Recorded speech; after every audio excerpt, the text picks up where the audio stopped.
I wish someone told me this 40 years ago, because if they had, I wouldn't have wasted half my life chasing things that didn't matter, worrying about people who didn't care, and postponing the happiness that was available to me the entire time. I'm 62 years old.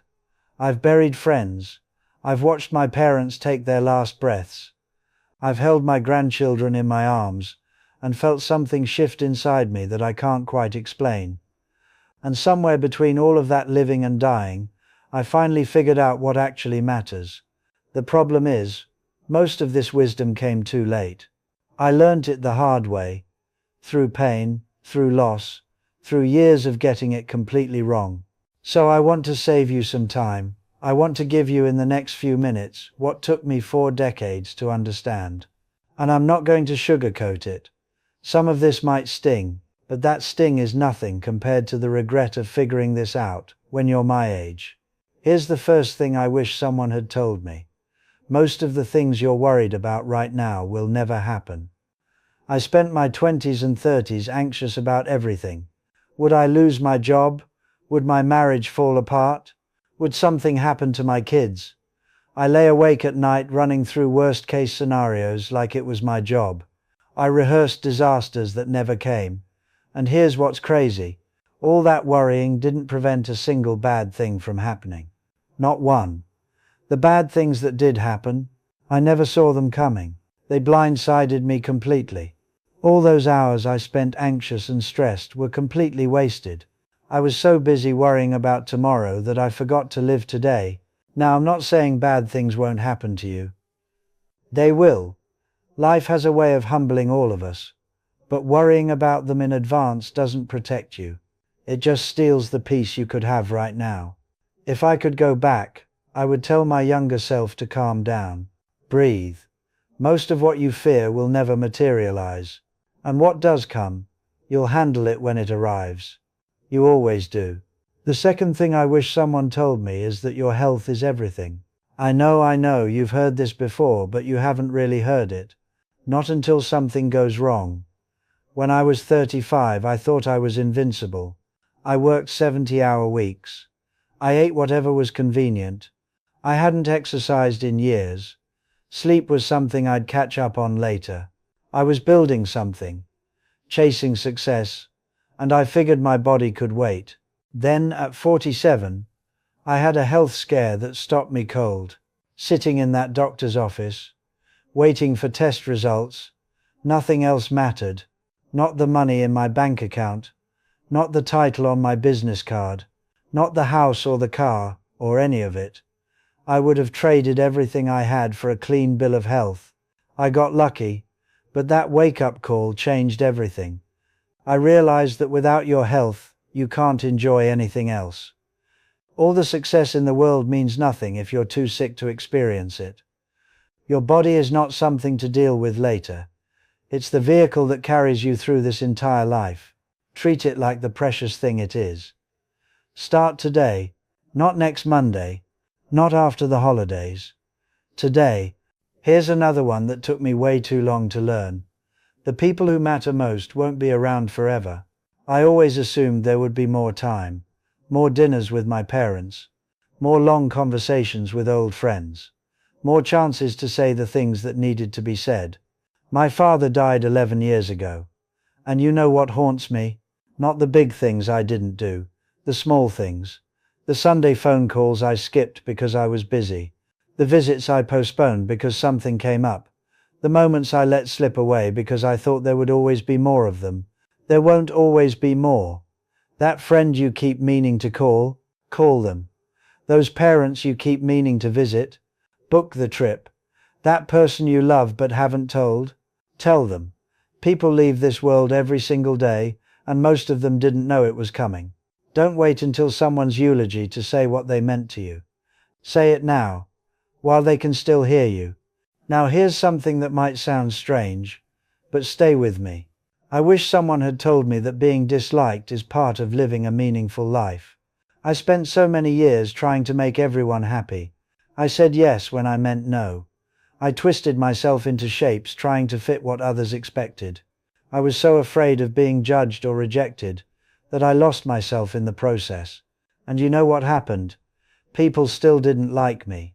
Not everyone, anyway. Because here's the truth. No matter what you do, some people won't like you. You could be the kindest, most generous person on the planet, and someone will find a reason to criticize you. That's just how it works. Once I accepted this, everything changed. I stopped performing. I started being honest about who I was and what I wanted. Some people fell away, but the ones who stayed, they were there for the real me. And those relationships became deeper and more meaningful than anything I'd had before. Don't waste your life trying to please everyone. You'll exhaust yourself and end up pleasing no one, including yourself. Be kind, yes. Be respectful, but also be authentically, unapologetically you. The right people will appreciate it. Here's another hard truth I learned. Success won't make you happy. I chased success for decades. I thought if I could just achieve enough, acquire enough, become enough, then I'd finally feel complete. So I climbed and climbed and climbed, and when I reached what I thought was the top, nothing. Well, not nothing. There was a brief moment of satisfaction, maybe a few days of feeling proud, but then it faded, and I was left looking for the next mountain to climb. The goalpost kept moving. Enough was never enough. What I've learned is that happiness isn't at the finish line. It's in the running. It's in the small moments you barely notice when you're too busy chasing big achievements. It's morning coffee on a quiet porch. It's laughing with someone who knows your history. It's the satisfaction of a day spent doing something meaningful, even if no one else notices. Success is fine, ambition is fine, but if you're postponing your happiness until you achieve something, you're making a terrible trade. Because even if you get there, happiness won't be waiting. It never was. Something else I wish I'd known earlier. Forgiveness is not for the other person. It's for you. I carried grudges for years. People who wronged me, betrayed me, let me down. I held on to that anger like it was precious. Like letting go would mean they won. But here's what I didn't understand. They weren't suffering because of my anger. They were off living their lives, probably not thinking about me at all. I was the one carrying the poison. I was the one replaying old wounds. I was the one losing sleep. Forgiveness doesn't mean what they did was okay. It doesn't mean you have to let them back in your life. It means you're choosing to stop letting their actions control your emotions. It means putting down a burden you were never meant to carry. When I finally forgave the people who hurt me, I didn't feel weak. I felt free. Now let me share something that might surprise you. I wish someone had told me to fail more. My biggest regret isn't the things I tried that didn't work out. It's the things I never tried at all because I was too afraid to fail. The book I didn't write because it might not be good enough. The business I didn't start because it might not succeed. The conversations I didn't have because I might be rejected. I played it safe.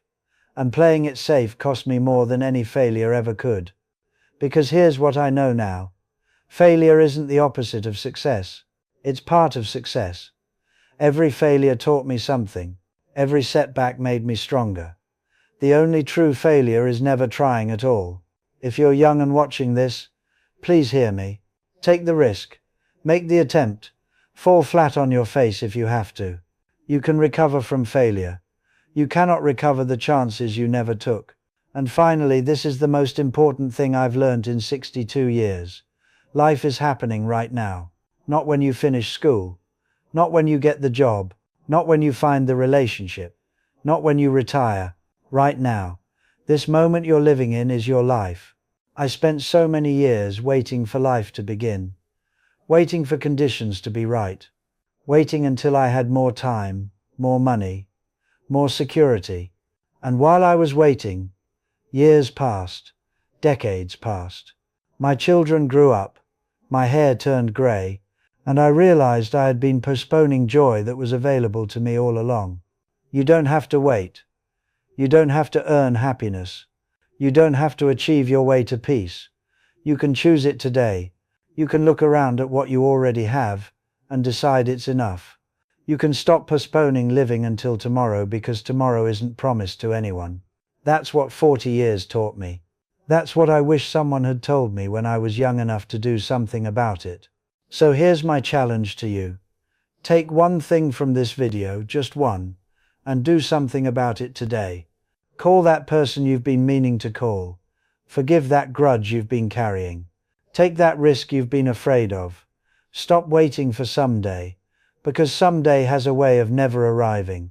If this message meant something to you, I'd appreciate it if you'd share it with someone who needs to hear it. Subscribe if you want more honest conversations like this one. And drop a comment below telling me what you wish someone had told you earlier. I read every single one. Life is short. Shorter than you think. But it can also be rich and full and meaningful if you stop chasing what doesn't matter and start embracing what does. Don't wait 40 years to figure this out. Start now.